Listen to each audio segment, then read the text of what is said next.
Greetings, brethren across the world. We are Jesus to the world, God's love letter to the world. Today we are going to share once again, but our today's topic is Jesus, the light of the world. Jesus, the light of the world. So we are going to get our scripture reading from the book of Matthew chapter number 4, verse number 15 and 16. Matthew chapter number 4, verse number 15, it says, "The land of Zebulun and the land of Naphtali, by the way of the sea, beyond Jordan, Galilee of the Gentiles.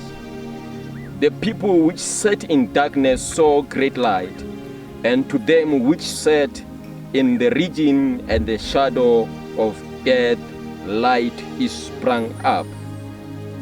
I will repeat verse number 16. It says, "The people which sat in darkness saw great light," number 1.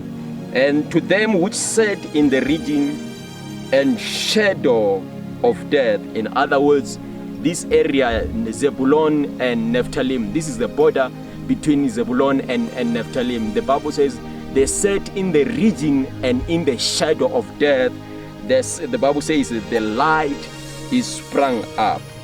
I will read the last verse, which is John chapter number 1, verse number 4.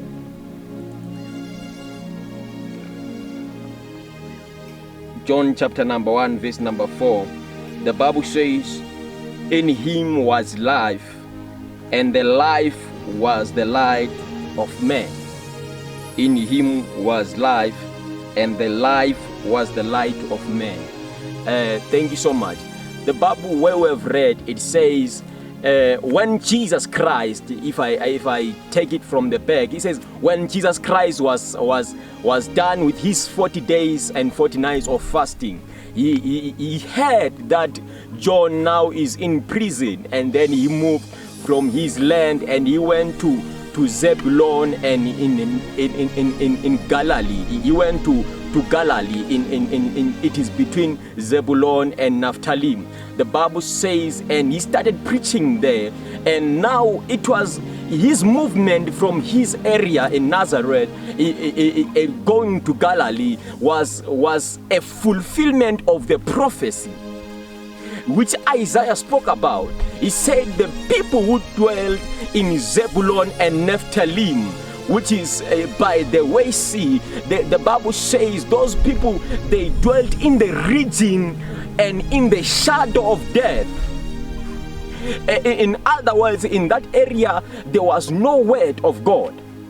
There was only death. There was no life at all. And now Jesus, his appearance in this region, the Bible says now his appearance in the region, it brought forth light. Because it records that light sprang up in the region of and in the shadow of what? Of death. So now when Jesus Christ arrives in that area, the Bible says and the light sprang up. I want to speak about the Jesus Christ, the light of the world. In other words, if you don't have Jesus Christ in your life, in other words, you don't have the light of the world. In other words, you don't have life. The Bible says in the book of John chapter number 1, verse number 4, it says in him was the life, and the life was the light of men. In other words, if you don't have Christ in your life, you don't have life at all. This is why David says in the book of Psalm, he says, they looked unto him in chapter number 34, Psalm 34, he says, verse number 5, he says, "And they looked unto him, and their eyes were lightened, and they were not ashamed." This was fulfilled when Jesus Christ was crucified on the cross, and there was a man who pierced him. The Bible records that this man had one eye which was not seeing, was not functioning well, and when he pierced him, the blood of Jesus that sprinkled upon his eye, and his eye was open opened, and he said, this man surely was the Son of God.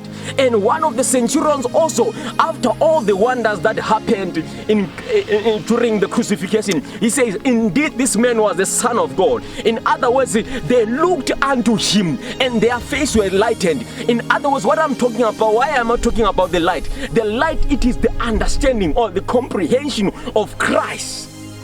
You understand? When we speak about the light, we speak about how do we comprehend Christ. They looked unto him and their faces were enlightened, their eyes were illuminated. You see, when God created the world and everything in the book of Genesis chapter number 1, in the book of Genesis chapter number 1, in verse number 2, it says the world was void and darkness covered the surface of the deep. In other words, it was without form, it was without shape. And then God saw that the world, since now the world is without shape, since the world is without form, since the world is covered with darkness, now I need to introduce another element. And God said, let there be light. And Paul confirms and saying again, he says, this God who declared light in the beginning has shone in our hearts. In other words, we have received a messenger who declared light in the beginning, who declared, he said, let there be light. And this very same God who said, let there be light, and there was light. This is not the light of the sun, it is not the light of the stars, it is not the light of the moon or anything, but it is the light which leads into eternal life. He says, I am the light of the world, and those who follow me will not stumble. In other words, even though there be sun, men still stumble and they fall and they go to hell. But let me tell you something, if you are in Christ, if any man be in Christ, if you follow on to know Jesus Christ, the Bible says, Hosea chapter number 6 verse number 2, it says, after 2 days he will revive us, and then on the third day he will raise us up, and we will fall on to know him. In other words, there is, after resurrection, we need to follow on to know Christ. We will need to follow on to know Jesus Christ. In other words, we need to follow the light. He says, if any man follows me, if any man follow Christ, he will not stumble. Because in darkness, many people stumble. A lot of people stumble in darkness. Let me tell you, my brother, my sister, wherever you are, if you need Jesus Christ, I'm telling you, you will receive a light. You will be enlightened like never before. We understand there is wisdom of this world, but Paul says this gospel that we preach, it is not of this world. It is not equitable to the wisdom of this world. But we preach Christ crucified. We preach the power of the gospel. So now Jesus, when he arrived in Zebulun, he manifested as the light. He manifested as the light. And I will ask myself, all this time, which means there was no light in Zebulun. Yes, there was no spiritual light. People were in darkness. The Bible says they were in shadow of death. They were in shadow of death, which means there was no life in that area. And Jesus, the first message that he preached, he says, repent, for the kingdom of God is at hand. In other words, what they were waiting for was that word, repent, for the kingdom of God is at hand. Repent, for the kingdom of God is at hand. In other words, the light that he introduced there was the kingdom of God. The light that he introduced them was the knowledge of the kingdom of God. And if they received this kingdom, in other words, they received the light. And if you combine it with John chapter number 1 verse number 4, the Bible says, and in him was the life, and the life was the light of man.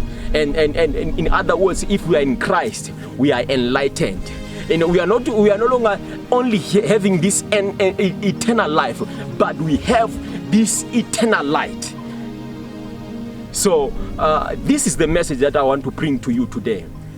In him we move, we live. In him we live, we move, and we have our being. We cannot move in darkness. He says, I am the way, the truth, and the life. In other words, we cannot move in a way that is dark, because we will stumble and fall. So in other words, when we are not in Christ, there is nowhere that we can move. We cannot run. If we are not in Christ, we cannot run. We cannot do anything. We cannot have our being. In other words, we are not alive. We are not living souls. Because Christ is the life. In him was the life, and the life was the light of men. My brother, my sister, across the globe, I know you have been enlightened about a lot of stories, about a lot of philosophies, about a lot of doctrines. But let me tell you something. There is a life that is in Christ. And that life that is in Christ is the light of the world. That is why when Christ, when he spoke to his disciples, he says, you are the light of the world. In other words, when we are in Christ, we partake in his light. And we become the light of this world. He says we are like a city that is built on a mountain that cannot be hidden. He says you cannot light a candle and put it in the bushel and put it under the table. Instead, you put it on top of the table so that it can enlighten everyone that is in the house. So we are the light of the world. We are the light of the world because we are in Christ. That is why he says, in him was the life, and the life was the light of men. Thank you so much. Wherever you are, there is a light that is in Christ. There is a light that is in Christ. Psalm chapter number 36, verse number 9. The Bible says, in him there is a fountain of life, and in thy light shall we see light. In other words, in Christ, we shall see light. In Christ, in the knowledge of Christ, we shall see light. Our eyes shall be enlightened. Let us look unto Christ, the author and the perfecter of our faith. In him there is life, and this life is the light of men. And for us to be enlightened of whatsoever things that we go through in life, we need Christ. For us to be enlightened about the way about of life, we need Christ. Because outside Christ, we are just in chapter number 2 of in verse number 2 of chapter number 1 of Genesis. The Bible says, and the word was without void. It was void, and it was formless. It was without shape. And the Spirit of the Lord was hovering. I understand the Spirit of the Word is in this world, but because of people who are not exposed to the knowledge of Christ, because of people who are not exposed to the knowledge of Christ, the darkness is still covering the surface of the deep. People are still in tohu. In other words, that is the Hebrew word of darkness, and that is gross darkness. That is why the Bible says, arise, O Jerusalem, and let your light shine, because the glory of the Lord has come to rise upon thee, to shine upon thee. Let me tell you, my brother, wherever you are, Jesus Christ has come to the world. Jesus Christ has come, has died for. He died for us. Let us look upon him. Let us look upon Christ. That is why Hebrews chapter number 12 says, chapter number 13, it says, looking upon Christ, the author and the perfecter of our faith. Say, let us look upon Christ. Let us look upon Christ. Let us look upon Christ wherever we are. If we look upon Christ, our eyes will not be ashamed. When he comes, we shall behold him and we shall see him. We will not run away from him because of our works. We will not run away from him because we have denied him, but we will run towards him so that we can see our Maker. In the name of Jesus, wherever you are in the world, if you need this light I'm talking about, you need Christ. You need Christ because in him, in Christ, in other words, if you are outside Christ, you don't have this life that we are talking about. You don't have this eternal life that we are talking about, because in him was the life, and the life was the light of man. And indeed in Christ there is life, my brother, my sister. That is why he is resurrected. He is seated at the right hand of God and glorified, making intercession for you so that you can be born again and you can have a right to be called the child of God. I thank you so much. Wherever you are, this is Jesus to the world, God's love letter to the world. In Jesus' name, we thank you so much. Thank you.